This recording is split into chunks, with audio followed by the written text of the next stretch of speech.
नमस्कार मित्रों, जस्टिस तक चैनल आपका स्वागत करता है। एनटीटी के अभ्यर्थियों के बारे में हम कुछ कमेंट लास्ट में करेंगे, कुछ क्यूरीज हैं।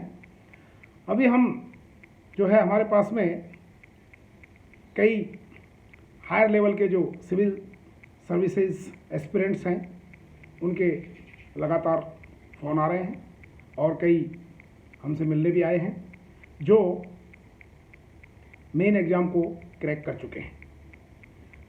सिविल सर्विस मेन एग्ज़ाम का रिजल्ट अभी पिछले हफ्ते आ चुका है और जो मेन एग्ज़ाम को क्रैक कर चुके हैं वो साक्षात्कार, जिसे यूपीएससी में पर्सनालिटी टेस्ट कहा जाता है, बाकी जगह उसको साक्षात्कार कहते हैं, कहीं वाइवा कहते हैं, लेकिन यूपीएससी में उसको कहा जाता है मित्रों पर्सनालिटी टेस्ट।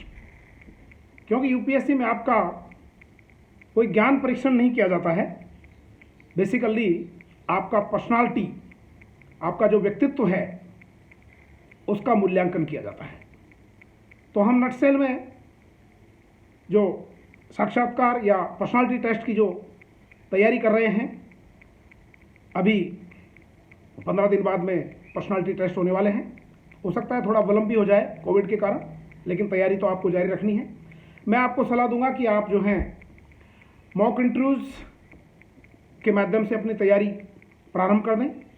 मॉक इंटरव्यूज़ कई संस्थाएं हैं, उनके माध्यम से आप जुड़ सकते हैं, हमसे भी संपर्क कर सकते हैं। मार्केट में बहुत सी बुक्स आती हैं, उनके माध्यम से भी आप अपनी पर्सनालिटी का मूल्यांकन कर सकते हैं। आजकल यूट्यूब चैनल के ऊपर बहुत सी जो संस्थाएं, इंस्टीट्यूट्स हैं, बहुत से जो यूट्यूब चैनल्स हैं, उन्होंने भी अपनी वेबसाइट्स जारी कर रखी हैं, अपने चैनल्स बना रखे हैं। उनके माध्यम से भी आप अपनी पर्सनालिटी का टेस्ट कर सकते हैं, निखार सकते हैं। मैं आपको यहाँ पर ज्ञान की जहाँ तक बात है, आपके ज्ञान का परीक्षण ऑलरेडी प्रीलिम्स और मेन एग्जाम में बहुत अच्छी तरीके से किया जा चुका है, इसलिए आपके ज्ञान का वहाँ पर कोई परीक्षण नहीं होता है। आपको केवल आपके इर्द गिर्द जो घटनाएँ घट रही होती हैं, चारों ओर इंटरनेशनल, नेशनल, सामाजिक परिवेश की घटनाएं, इवन यहाँ तक कि आपके कस्बे में, आपके गांव में सरकार की वर्तमान में क्या पॉलिसीज हैं और दिन प्रतिदिन के अखबारों में उनके बारे में क्या आ रहा है, तो आप अभी से एक इंग्लिश का अखबार, और चाहे आप हिंदी माध्यम के विद्यार्थी हैं लेकिन आप इंग्लिश के न्यूज़पेपर को पर्सनालिटी टेस्ट के लिए पढ़ना प्रारंभ कर दें। उसके एडिटोरियल जो पेज है उसको ज़रूर से ज़रूर पढ़ें। और हिंदी वाले अभ्यर्थी जो हैं वो हिंदी का कोई भी न्यूज़पेपर जो है, इंग्लिश में हिंदू आता है, टाइम्स ऑफ इंडिया है, नवभारत टाइम्स है, राजस्थान पत्रिका हिंदी वालों के लिए भी है, इंग्लिश में भी आती है, दैनिक भास्कर है, पंजाब केसरी है, जनसत्ता है, इकोनॉमिक टाइम्स को भी कभी कभी आप देख सकते हैं, जो इकोनॉमिक्स से रिलेटेड या कॉमर्स के जो अभ्यर्थी हैं। तो सबसे पहले मैं आपको जो टिप्स देना चाहूँगा वो ये है, अखबार पढ़ें। दूसरी बात, यदि आपके पास में ठीक ठाक सी कोई ड्रेस वर्तमान में है तो उस ड्रेस को आप संजो करके और रख दें। यदि आपके पास में ड्रेस नहीं है तो आप अभी, ये नहीं कि आप इंटरव्यू के टाइम पर या इंटरव्यू से 2 दिन पहले उस ड्रेस को बनवाएं, अभी आप मैं आपको सजेस्ट करूंगा, जो सर्विस क्लास स्टूडेंट्स हैं, सर्विस क्लास जो अभ्यर्थी हैं, उनको कोई ज़्यादा प्रॉब्लम नहीं आती है, वो टाई का भी इस्तेमाल कर सकते हैं उनके डिपार्टमेंट के अनुसार, और वो अपनी चॉइस के अनुसार कोई भी जो पोशाक है उसका चयन कर सकते हैं। लेकिन जो नए अभ्यर्थी हैं, जो स्टूडेंट्स हैं, जो अभी जॉब में नहीं है, मैं मित्रों आपको सलाह दूंगा कि आप जो है ऑफ वाइट कलर की एक शर्ट, फुल स्लीव की, ऑफ वाइट होनी चाहिए, वाइट नहीं ऑफ वाइट ठीक रहेगी, और उसी से मिलता जुला कोई भी ग्रे कलर का, आसमानी कलर का, या कोई भी भूरे कलर का हल्का सा जो पैंट है उससे जो मैच करता है, वो गजरी कलर का है, ऐसा कोई पैंट आप सोबर कलर का पहन सकते हैं। जो शर्ट होगी वो एक पॉकेट की शर्ट पहने, मेहरबानी करके 2 पॉकेट की शर्ट ना पहने, उसके कोई ढक्कन वगैरह ना लगाएं, और जो पैंट है वो भी सिंपल होना चाहिए, पीछे उसमें 2 जेब हो सकती हैं, लेकिन ढक्कन को अवॉइड कर देना मेहरबानी करके। जो जूतों की जहाँ तक बात है, आप जो है कोई भी कलर का, ब्लैक भी ले सकते हैं जूते, चौंच वाले जूते लें, बेसिकली ज़्यादा ठीक रहेगा, और या तो आप ब्लैक ले लें, या तो जो रेडिश कलर के आते हैं, हल्के से ब्राउन कलर के आते हैं, वो आप ले सकते हैं, और उसी के अकॉर्डिंग आप उनका जो सॉक्स है उसका भी चयन कर लें। ये काम अभी कर लें आप। जूते यदि नहीं है तो अभी खरीद लें, और यदि पोशाक आपने नहीं सिला रखी तो अभी सिला लें। और सिला करके उसको आप इंटरव्यू तक बाकायदा पहने। जहाँ भी आपको जाना है, मॉक इंटरव्यू में जाना है, मार्केट जाना है, कुछ भी लेने के लिए, कोई बुक लेने जाना है, उसको पहन के जाए। उसको 2-4 बार आप पहन लें और पहन करके 2-4 बार जब वो नॉर्मल हो जाए तो उसकी प्रेस करके आराम से उसको रख दें। फिर उसको आप इंटरव्यू के दिन पहने। ये हो गई आपकी बेसिक तैयारी। अब आप जब इंटरव्यू हॉल में पहुंचे तो मेहरबानी करके अपनी जो फाइल है डॉक्यूमेंट्स की उसको साथ में ले जाए। बड़ा सिंपल सा एक फाइल कवर लें, वहाँ पर आपके डॉक्यूमेंट्स का एग्जामिनेशन हो जाता है। उसके बाद में उसी फाइल को लेकर के और आप अंदर इंटरव्यू हॉल में जा सकते हैं। इंटरव्यू हॉल में जाने के लिए मित्रों ये ध्यान रखिएगा, कभी भी कई गलती हम बहुत ही छोटी छोटी कर देते हैं। अपने जो बाल हैं, हेयर स्टाइल है, उसको ठीक ठाक रखें। जो भी आप रखते हैं नॉर्मल, यदि आप दाढ़ी रखते हैं हल्की तो दाढ़ी रख सकते हैं, नहीं रखते हैं तो कोई खास बात नहीं है। टाई इन दिनों में लगाने की कोई विशेष आवश्यकता नहीं है, जब तक कि बहुत ज़्यादा आप फॉर्मल किसी डिपार्टमेंट विशेष को यदि आप रिप्रेजेंट कर रहे हैं तो एक बात है, अदरवाइज तो टाई की इन दिनों में कोई आवश्यकता नहीं है, कोट की भी कोई आवश्यकता नहीं है। सिंपल ऑफ वाइट शर्ट और पैंट, पेन एक हल्का सा इस प्रकार का सिंपल पेन आप जेब में आराम से ऐसे लगा सकते हैं, पेन रख सकते हैं। बाकी कोई भी चीज़ पॉकेट में ना रखें मेहरबानी करके। यदि आप वॉच पहनते हैं वॉच पहने, कोई प्रॉब्लम नहीं है। अंगूठी पहनते हैं, हल्की अंगूठी पहन सकते हैं, बाकी ना पहने तो ज़्यादा ठीक रहेगा, अवॉइड करें। आपके नाखून बिल्कुल कटे हुए होने चाहिए, दाढ़ी आपकी जो है क्लीन से होनी चाहिए उसी दिन, और उस दिन का पेपर, न्यूज़पेपर पढ़ना बिल्कुल ना भूलें। और अब आप इंटरव्यू हॉल में पहुँच जाएँ, आपको एक पियोन ले जाएगा, दरवाज़ा आप खोल सकते हैं। हल्का सा यदि दरवाज़ा आपको बंद मिलता है तो एक बार हल्का सा आप नॉक कर दें उसको, जैसे इस तरह से सपोज करिए ये दरवाज़ा है, हल्का सा नॉक करके और आप अंदर धीरे से उसको खोल दें। और वो ऑटोमेटिक बंद होने वाला सिस्टम है तो ऑटोमेटिक बंद होने वाला सिस्टम अपने आप बंद हो जाएगा, और यदि ऑटोमेटिक बंद होने वाला सिस्टम नहीं है तो धीरे से उसको आप पीछे पुश कर दें।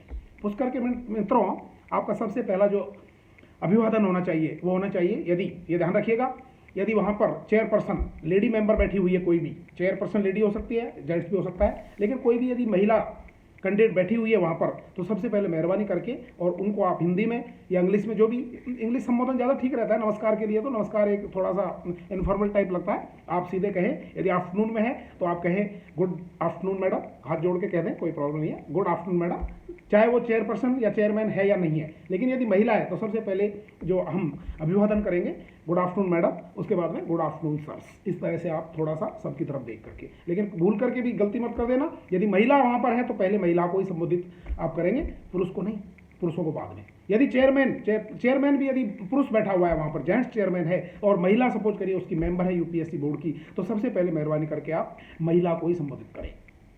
फिर आप पहुँच जाइए। पहुँचने के बाद में आप जो है, जब तक आपको इशारा ना हो बैठने का तब तक आप बैठे ना, फॉर्मल होता है वहाँ पर बिल्कुल। वो कहेंगे जैसे मिस्टर, आपका नाम विवेक है, yes mister Vivek come in, mister Vivek come in, have a seat, तो आप सीधा कह दें कि थैंक्स सर, थैंक्स सर। उसके बाद आपका इंटरव्यू शुरू हो जाएगा। कभी भी अपनी जो फाइल ले जा रहे हैं, सपोज करिए आपके पास में अपनी ये फाइल है, अब इस फाइल को आप मेहरबानी करके उनकी टेबल पर ना रखें, आप अपने पास में नीचे रखें इस फाइल को, ये ध्यान रखिएगा, नीचे अपनी फाइल को रखें, और कभी भी हाथ वाथ ना रखें। कुर्सी जो होती है वो काफ़ी कम से कम 2-3 फुट की दूरी पर लगी रहती है, तो आप आराम से सीधे बैठ जाइए। ये नहीं कि आप तन के बैठें, बिल्कुल फॉर्मल ड्रेस, फॉर्मल होकर बैठ जाइए आराम से, बिल्कुल किसी प्रकार का कोई भय नहीं। फिर जो भी आपसे सवाल करते जाए आप आराम से बेखूबी आंसर दें। और यदि कोई सवाल आपको सपोज करे नहीं आए, जैसे मेरा इंटरव्यू की बात करता हूँ, मेरा इंटरव्यू 12 मई 1992 को था दोस्तों, 12 मई 1993, सॉरी यस, 92 के एग्जाम में मैं अपियर हुआ था, 12 मई 1993 मैं भोपाल से गया हुआ था। उस समय मैं एग्रीकल्चर साइंटिस्ट था भोपाल में, वहाँ से मैं इंटरव्यू देने के लिए गया था। तो कुल मिलाकर के आप जो है वहाँ पर बड़ी तसल्ली से बैठ जाएं। मेरी बात कर रहा था मैं, तो मेरे को कई कंप्यूटर के सवाल, उस समय कंप्यूटर बहुत ही नया नया था, तो जो कंप्यूटर की टर्मिनोलॉजीज है मेरे को नहीं आती थी। मेरे से 3 सवाल कंप्यूटर के गलत हुए। मैंने कहा sorry sir, I don't no, मुझे नहीं आता है। ऐसा एक तो ये बात होगी। दूसरी बात, जब कोई मेंबर आपसे सवाल करे तो उसकी तरफ आप आंख से आंख मिला करके देखें, ये नहीं कि आप इधर उधर देख रहे हैं। तीसरी बात, यदि आपको कोई चीज़ वो लिखने के लिए कह रहे हैं, कोई आपको कॉपी वो देंगे, नो डाउट, पेन यदि उस पर रख दिया जाता है तो बहुत अच्छी बात है, वरना उनसे पेन मत मांगिए कभी भी। इसलिए आप अपना पेन लाइए, ले जाइए, खोलिए, धीरे से उसको यहाँ रखिए, इस तरह लगाइए, और फिर अपना जो भी डायग्राम बनाना होता है, जैसे मेरे से डायग्राम बनवाया था इस प्रकार से, तो आप फिर वापस अपने पेन को वहाँ ना रखें, मेहरबानी करके उस पेन को वापस अपनी जेब में रख लें, और वो जो पन्ना है वहाँ वहीं रखा रहने दें, वो अपने आप, चूँकि वो आपको बोर्ड ने दिया है तो बोर्ड की आप लें। अब तीसरी बात, महत्वपूर्ण बात यह है कि यदि कोई मेंबर आपसे, सपोज करिए आप हिंदी के विद्यार्थी हैं और हिंदी आपका यूपीएससी में माध्यम है और आपका इंटरव्यू हिंदी में अपेक्षित है नेचुरली, लेकिन कोई मेंबर जैसे मेरे इंटरव्यू के टाइम पर एक मिसेज बंगाल की एक महिला थी, वो चेयरपर्सन भी थी और बोर्ड की मेंबर भी थी, वो मिसेज सेल्वी दास, उसमें मेरा इंटरव्यू था। वो चूँकि बंगाली लोगों को इंग्लिश ही आती है, नॉर्मली हिंदी बहुत कम आती है, तो उन्होंने मेरे से सवाल इंग्लिश में किया। तो मेहरबानी करके ध्यान रखिएगा, यदि आपसे कोई सवाल इंग्लिश में किया जा रहा है तो आप उसका आंसर इंग्लिश में ही दें, चाहे आपको टूटी फूटी इंग्लिश क्यों ना आती हो, कोई प्रॉब्लम नहीं है, आप इंग्लिश में ही उसका आंसर दें। और हिंदी में सवाल किया जाए तो आप बेशक हिंदी में आंसर दें, कोई प्रॉब्लम नहीं है। कई बार आपका ज्ञान, क्योंकि आप एक सिविल सर्वेंट बन रहे हैं, अब IAS ऑफिसर बनने जा रहे हैं, ग्रुप ए ऑफिसर बनने जा रहे हैं, तो आपका ज्ञान परीक्षण हो सकता है, थोड़ा बहुत इंग्लिश तो आपको आनी ही चाहिए। इस प्रकार से आप आराम से बड़ी तसल्ली के साथ में अपना साक्षात्कार दें, अपना इंटरव्यू दें, और कोई क्वेश्चन नहीं आ रहा है तो आप बेवकूफ़ी मना कर दें। आपको इंटरव्यू के बोर्ड के सामने हाँ में हाँ मिलाने की कोई आवश्यकता नहीं है। जो आपका वो है, सपोज करिए लोकतांत्रिक व्यवस्था से आप सहमत नहीं है, आप कह सकते हैं कि I don't know, I don't agree with the democracy. अब भारत में डेमोक्रेसी नहीं होनी चाहिए, भारत में भी अमेरिका वाला जो है लोकतंत्र होना चाहिए, आप कह सकते हैं, आपको ऊपर कोई बात थोपी नहीं जाएगी। तो आप जो है अपने तसल्ली से आंसर दें। अभी टाइम काफ़ी हो चुका है, नेक्स्ट विजिट में हम फिर से बताएंगे। जहाँ तक एनटीटी के अभ्यर्थियों का सवाल है मित्रों, आपको भ्रमित होने की कोई आवश्यकता नहीं है। एनसीटी या एनसीटी का कोई भी जवाब आए, देखिए मैदान में दो पक्ष होते हैं, पक्ष और विपक्ष। नेचुरली दो योद्धा मैदान में होते हैं, तो एक योद्धा दूसरे को पस्त करने की कोशिश करेगा। एनसीटी का जवाब तो नेगेटिव आएगा ही आएगा। हम लोग पॉजिटिव जवाब देंगे, पॉजिटिव जवाब दे चुके हैं, हम लोग पॉजिटिव आर्ग्यूमेंट करेंगे। गवर्नमेंट तो क्यों चाहेगी कि आपको लिया जाए। तो यदि एनसीटी का जवाब नेगेटिव भी आ गया है, कोई फर्क नहीं पड़ता है, नेगेटिव पॉजिटिव कोई जवाब नहीं होते हैं, उसको माननीय न्यायालय डिसाइड करेंगे। दोनों पक्षों के आर्गूमेंट होंगे, दोनों पक्षों के डॉक्यूमेंट्स होंगे, उसको माननीय न्यायालय डिसाइड करेगा। जो एडवर्टाइजमेंट की कंडीशंस फुलफिल हो रही हैं, निश्चित रूप से चिंता की कोई बात नहीं है आपको, लेकिन फिर भी आपको पैनिक होने की आवश्यकता नहीं है। आप धैर्य रखें, 16 तारीख तक वेट करें। और ऑल इंडिया के जो अभ्यर्थी हैं, जम्मू कश्मीर हो चाहे कोई भी हो, सब उसमें योग्य है, बशर्ते आप एडवर्टाइजमेंट की कंडीशंस को फुलफिल कर रहे हैं। तो किसी प्रकार के कोई भयग्रस्त होने की आपको आवश्यकता नहीं है। Have patience, have faith in God. All the best, thank you very much. हमारे चैनल को लाइक करें, और भले ही छोटे लेवल के जो अभ्यर्थी हैं, एनटीटी के हैं, नीट के हैं, इंस्पेक्टर्स के हैं, रेलवे के हैं, कोई भी हैं, इस जो हमने इंटरव्यू के बारे में बात करी है यूपीएससी की, इसको प्रसारित करें, ताकि बहुत से भाई बहन जो प्रिपरेशन कर रहे हैं, गाँव के लोग हैं, उनको बेचारों को अभी बेसिक चीज़ें नहीं आती हैं, जो फर्स्ट अटेम्प्ट पे जा रहे हैं, तो काम आएगा हमारा ये वीडियो। निश्चित रूप से आप इसको सब्सक्राइब करके लाइक करें और अपने यार दोस्तों में इसको प्रचारित करें। यही हम आपसे जो है इस समय निवेदन करते हैं, आग्रह करते हैं। और have a nice day, thank you very much, see you very soon once again, okay, bye bye.